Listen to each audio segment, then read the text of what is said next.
এদিকে সাপ্তাহিক ছুটির দিনে নিত্যপণ্যের বাজারের খবর আরও জানতে চাই। সেটি জানানোর জন্য আমাদের সঙ্গে খুলনা থেকে যুক্ত হয়েছেন সহকর্মী রফিউল ইসলাম টুটুল। টুটুল, নিশ্চয়ই শুনতে পাচ্ছেন। এই যে বৈরী আবহাওয়া চলছে, টানা বৃষ্টিপাত চলছে, খুলনার মাছ বাজার দেখা যাচ্ছে আপনি সেখানে রয়েছেন, কি অবস্থা? সরবরাহ সংকট আছে কিনা? দাম দস্তুর কেমন দেখছেন? বিশেষ করে নিত্যপণ্যের দাম, চাল ডাল থেকে শুরু করে মাছ মাংসের দাম, সার্বিকভাবে ক্রেতা বিক্রেতারা কি বলছেন?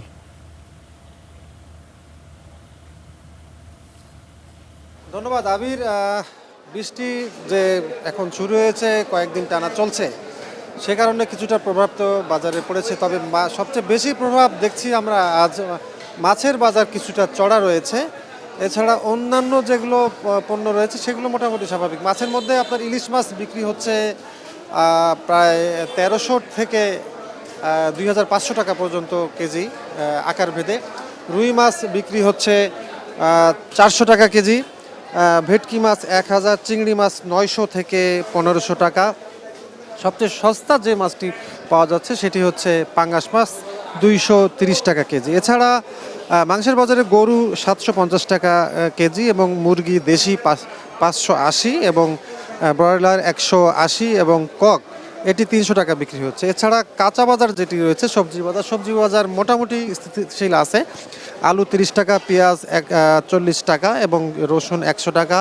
এছাড়া লেবু যেটা বিক্রি হচ্ছে 20 টাকা হালি, অর্থাৎ 4 পিস 20 টাকা।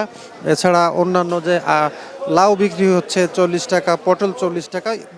সবজির বাজার মোটামুটি স্থিতিশীল রয়েছে। তবে এই যারা দোকানি রয়েছেন তারা কিন্তু বলছেন যে চলমান যে বর্ষা চলছে, এটি যেহেতু চলমান আছে এবং এখন থেকে বেশ কিছুদিন চলবে, এই বর্ষাকাল কয়েকদিন স্থায়ী হলেই কিন্তু কাঁচা বাজার মার্কেটটা কিন্তু চড়া হয়ে যাবে। কারণ কাঁচা যে বাজার যেগুলো রয়েছে, গাছপালা বা সবজি, এগুলো কিন্তু পচনশীল, পানিতে ডুবে যায় গাছপালা। এই জন্য আর কয়েকদিন পরেই হয়তো এই বর্ষাকাল এটি যদি অব্যাহত থাকে, বর্ষা কয়েকদিন অব্যাহত থাকলেই কিন্তু কাঁচা বাজার আবার চড়া হয়ে যাবে, সেটি তারা আশঙ্কা করছেন।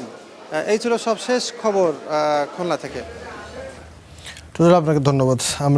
আমাদের সহকর্মী যুক্ত হয়েছিলেন খুলনা থেকে, তিনি জানাচ্ছিলেন যে এই যে সবজির বাজার থেকে শুরু করে বিশেষ করে মাছের দাম এই টানা বৃষ্টিপাতের কারণে সরবরাহ সংকট দেখা দিয়েছে এবং যার কারণে দাম দস্তুর বেড়েছে।